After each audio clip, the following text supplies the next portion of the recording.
And now it's time for Guerilla Roundup. They'll let you know what happened overnight when things transpire you whilst you sleep. Right there in the loop you keep. So welcome to a special edition of Guerilla Roundup. We are very privileged at Guerilla Cricket to have our own accredited press representative in Christchurch at Hagley Oval, acting on behalf of Guerilla Cricket and witnessing every ball of this match. It's day 2 of the first test between New Zealand and England. And here is our man, Hector Vickers, who's been reporting throughout the day from Hagley. How are you going, Hector? Evening, Messy. Very good, thanks. It's a little bit chilly here now. I've been shivering for the past hour or so, but great day of cricket. It's all sort of rounding up now. Everyone, not the last person here pretty much, but there's some people working around. But yeah, no, it's been a great first couple of days and looking forward to tomorrow. So talk us through today a bit. Maybe start, I'll summarise by saying that New Zealand were finally dismissed for 348 this morning, and at stumps after 74 overs, England are 319 for 5. So how do you see the way the day has unfolded, Hector? Yeah, well, it's changed drastically since this morning session. New Zealand seriously dominated in the morning. It looks like England might have another one of those baseball collapses. Started off, though, with Glenn Phillips, who I was watching before the start of play. He came early before everyone else arrived. He was in the net, and he was practicing his scoops and playing T10 style cricket. So there was sort of one direction that New Zealand were going to go out and bat this morning. It was very overcast. The ball was swinging, and the wicket, it's hardened up a lot now, but this morning it's still tinged with green. So Phillips went out. Southey fell early. He pulled the short ball from riding cast deep square, so he was gone.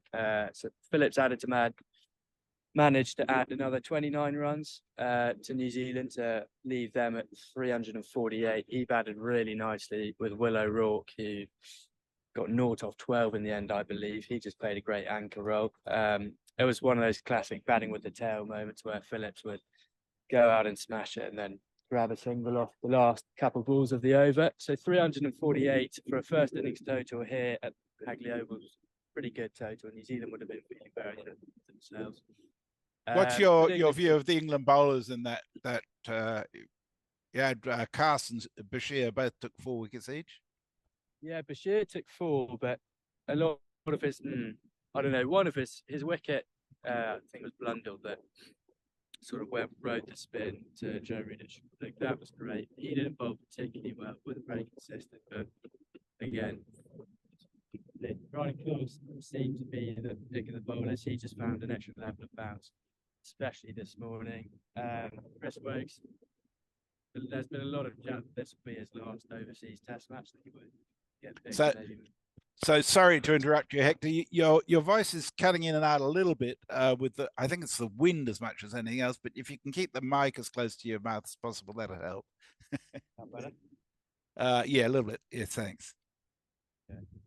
Yeah, so Chris Wokes, this might be his last test match. He hasn't really looked very threatening. And you've got Matthew Potts and Ollie Stone waiting to come in. Yeah. But yeah, overall, England's bowling, they did bowl too short. That's something New Zealand did well early on in their bowling innings. They pitched it up, but England bowled a little bit too short and let New Zealand get away with it. So yeah, New Zealand were the happier of the two after the first innings. I think the average score in the first innings here is 278. So right, pretty comfortably. And how was it when England came to bat? When England came to bat, so as I said, they're very overcast, looked really dangerous. Tim Southey and Matt Henry with a new ball were swinging it a lot.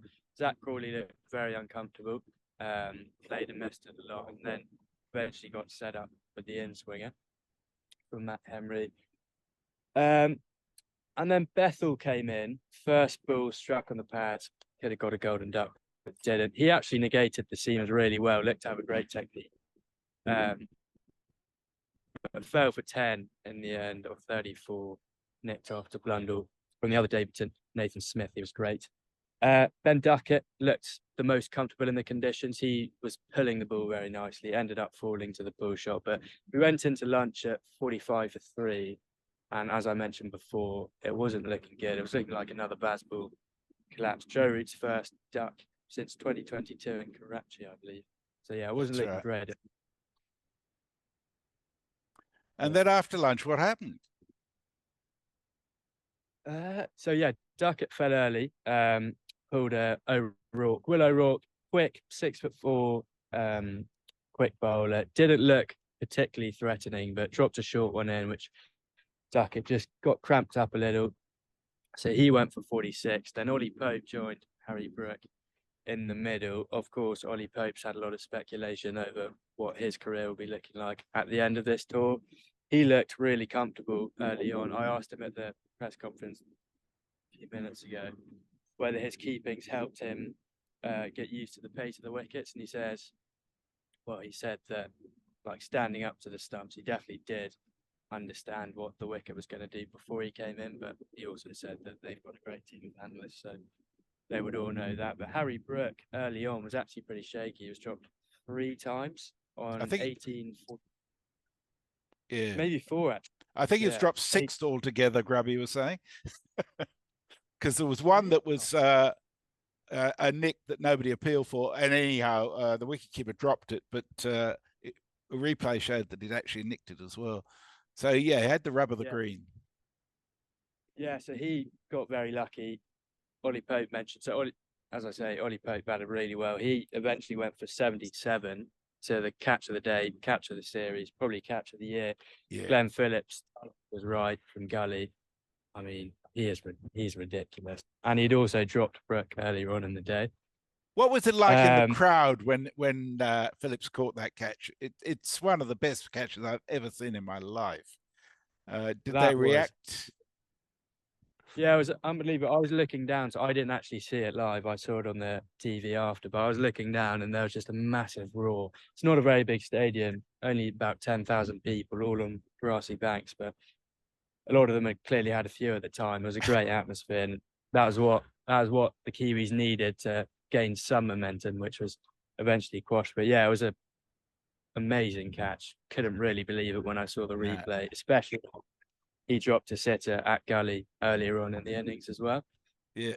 But yeah, so when Ollie Pope got out to that, he saying at the press conference that Harry Brook came over and just apologised straight away because he rode his luck a lot today. Yeah, dropped 6 times, as Grubby said, which is pretty lucky. Ended up on 132 off 163 balls with 2 sixes and 10 fours.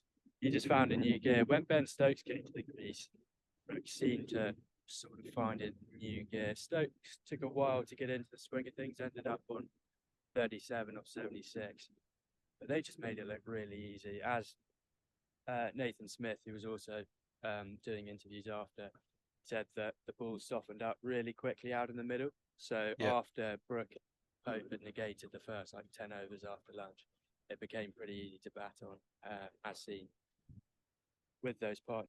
But yeah, England finished the day on 319 for 5, only trailing by 29 runs. So they'll be hoping to build a big lead into tomorrow. Well set, yes. So what can New Zealand do to try and contain them, do you think? Well, the main thing for New Zealand, so there have been a lot of no balls in this test match from both sides. And we were asking whether that's a win thing. But Smith was saying that because the whole bowling unit is especially pumped up for this test series with the World Test Championship on the line, it almost seems as if they're too eager to attack the crease. So he mentioned that tomorrow they'll have to try and look at just going back to the basics, just hitting a good leg. As they did early on, they had a great leg, forced some drives, and attacking the stumps worked for them. So I imagine they'll do a similar thing. One thing. Sorry, before you go on, Hector, I think I've worked out that the microphone that's picking you up is actually on the phone rather than in your hand. So the closer you come to the phone, the better the sound is. So we don't mind seeing your face big on the screen. Basically, yeah. So What was I saying? Oh yeah, the one thing I found interesting was that Bashir was obviously used a lot by England. He bowled a total of 20 overs. He's bowled the most amount of overs out of anyone in the world this past year. So he bowled 20 overs yesterday, and New Zealand only bowled 9 overs of spin today. With the softer ball, the seamers looked to tire pretty quickly. I mean, Will O'Rourke didn't have anything to offer. Tim Southey only bowled short spells. So I would have expected New Zealand to go to the likes of Phillips, who did bowl 9 overs, but also Ratchin Ravindra at the other end. And just use that soft ball and just try and create a wicket out of nothing. As you say, shit gets wickets. And Bashir managed to yesterday. So maybe for tomorrow. What about Nathan Smith was on debut? What was your impression of him? I thought he was awesome. So he was like Phillips. He came early as well, and he was the only one out in the middle. He just bowled for a solid 30 minutes, just steaming in. Didn't really do much coaching. He's definitely got an engine on him. Definitely fit, so he's probably the man to go to bowl long spells. He had 3 catches dropped off his own bowling, so he could have ended the day with a Test match fifer on debut. His wicket to Bethel was pretty mesmerising, I thought. Really good setup, and then just got one to jag away over off stump. Not much Bethel could have done. Obviously, getting Joe Root in your first Test match is pretty special. He seems, as I say, he's got an engine on him and he's pretty quick, but he did bowl a fair few no balls. As he said, he was just keen to attack the crease on his debut, but he definitely seems like a pretty chilled, relaxed guy, as most of the Kiwis are. Excellent. So, you have to head off to the flesh pots of Christchurch and sample them and report back. Or are you too exhausted to actually take advantage of that? Well, yeah, I'm actually too cold. That's probably why I'm speaking so quickly. It's pretty. I have to go for a bit. So, what's your feeling after the day? How do you feel about England and the chances going forward? Well, I think New Zealand, first of all, will feel pretty gutted in the change rooms. They did miss out on a great opportunity. Got that first innings total mentioned, and then had England where they wanted them, but Cricket, Pope and Stokes just batted fantastically well. England will be feeling really happy at the moment with the score they have, and I reckon they'll look to get a lead of 150, potentially 200 with the depth they have. 8 of the top 9 have Test match 100, so that sort of shows the depth that they have. So for them, it'll just be, tomorrow's going to be pretty cold, but it'll be a nice day. The ball's really soft. There's 6 overs to the new ball, so I reckon they'll go out swinging early on with Stokes and Brook. Yeah, it'll be interesting to see. Any other gems from the press conference to share with us? Well, Pope is adamant he wants to bat at 3. He was asked whether he'd be content staying at 6, but he says he wants to bat at 3 and take the game on early, which I found pretty strange. Seemed to do too well against the swinging ball, but yeah, look in the scorebook, Ollie. Yeah. So yeah, he's very keen to get back to 3. He's also happy to keep for the rest of the series. Ollie Robinson landing in a couple of days' time, I think. Yeah. Expected to take the gloves in Wellington, but Pope says he's happy to do it. He enjoyed being back, and he did some work with Alex Stewart at the Oval in between Pakistan and New Zealand, so he's definitely ready for it. But yeah, that's about all we got from today. Yep. Okay, well, thank you so much, Ollie. It's been fantastic to have your regular updates from the ground. It makes us feel much more like we're there, and our listeners have really appreciated that. So keep up the great work, mate, and enjoy Christchurch. Thank you very much. Speak tomorrow. Okay. And now it's time for Guerilla Roundup. They'll let you know what happened the night.